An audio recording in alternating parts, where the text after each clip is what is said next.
Welcome to The Explainer. Today, we're cracking open the playbook that world-class companies use to win in the high-stakes game of global supply chains. Look, in today's global market, just having a great product isn't enough. It's a whole new ballgame. Companies are going on the offensive, using aggressive international strategies to work smarter, boost quality, and give customers exactly what they want, no matter where they are. So what's their secret? All right, so let's set the stage here. We're in an era of intense, cutthroat global competition, and that forces every company to get a lot smarter about how they make and move, well, everything. And the stakes, they're massive. We're talking about tapping into global resources to get hyper-efficient, pushing quality to world-class levels, and fine-tuning products for customers all over the planet. The end game? To build the competitive advantage that actually lasts. Okay, so how do they actually pull this off? Well, it really boils down to two fundamental questions that every single global business has to answer. I mean, the entire strategy really hangs on just two things. Where do you get your stuff, and who's calling the shots on what to buy? And check this out. This simple matrix just lays it all out perfectly. On one axis, you've got your supply source. Is it local or is it global? And on the other, you have how decisions get made. Are they centralized in one place or decentralized? This little grid, it's basically the foundation for every major supply chain choice.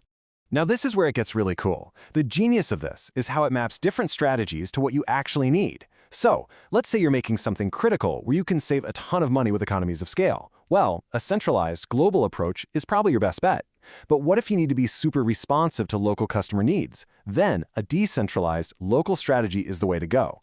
It's all about picking the right play for the right situation. Okay, so we've got the framework. Now let's talk about what the absolute best companies do that really sets them apart from everyone else.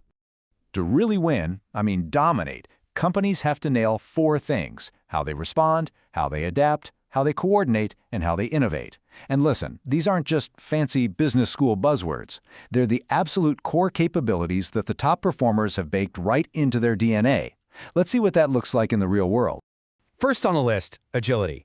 We're talking about being able to react, instantly when the market goes sideways or gets totally unpredictable. In today's world, being fast and decisive is a superpower. Think about Zara. They are absolute masters of this. Because their whole supply chain is so tightly integrated, they get real-time data from their stores, so they know exactly what's hot and what's not right now. They can literally take a new design and have it hanging in stores in just a couple of weeks, not months. It keeps them on trend and their inventory super lean. Okay, number two is flexibility, which is all about being able to adapt. This means you can adjust your products and your processes to fit different markets around the globe, because what works in one place might totally flop in another. You have to be able to switch things up. And Hewlett-Packard? Oh, they've got this down to a science.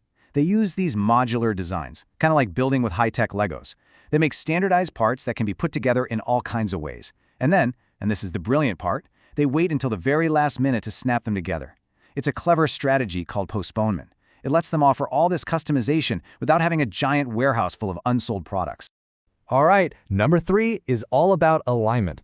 Think of it like a championship rowing team. You need everyone, and I mean everyone, from your raw material suppliers all the way to your final customers, pulling their oars in perfect sync. And nobody does this better than Toyota. Seriously, they're the benchmark. They don't just bark orders at their suppliers, they build genuine partnerships. They create these spaces where everyone can talk openly, share the risks, and you know what? Share the rewards too.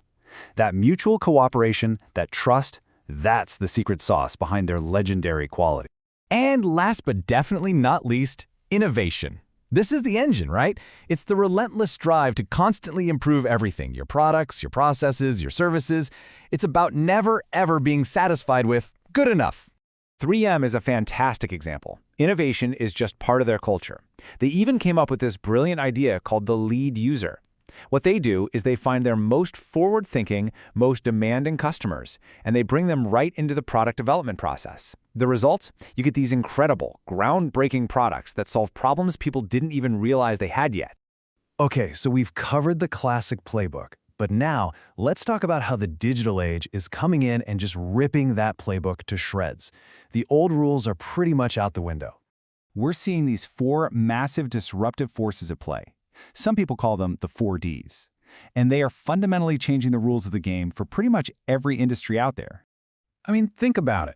These forces are just blowing up the old way of doing things. Suddenly, you've got tech companies like Google getting into the car business. You can just skip the middleman and buy straight from the source with companies like Amazon or Uber.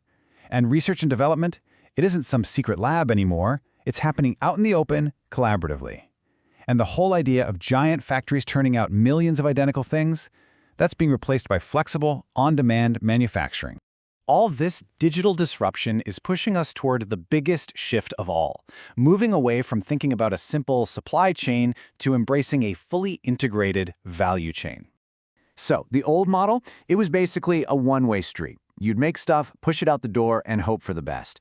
Everything moved in a straight, predictable line from the factory to the customer. And that was that. Very little information ever came back the other way.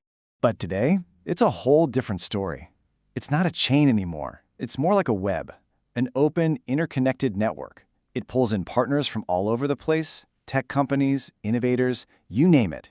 And most importantly, the customer is smack dab in the middle of it all. The goal isn't just to sell someone a thing, it's to create value with them. And that really gets to the heart of it. The challenge today isn't just about moving boxes from point A to point B more efficiently. It's about managing an entire value proposition with a completely integrated vision. You can't just copy the tools and tactics of another successful company. It requires a deep, fundamental shift in your entire business philosophy. So, this huge leap from a linear supply chain to a dynamic value web, well, it demands a totally new mindset, one that's built on agility, flexibility, and collaboration. And that leaves us all with a pretty critical question to think about. Is your business built for the world of yesterday, or is it ready to win in the world of tomorrow?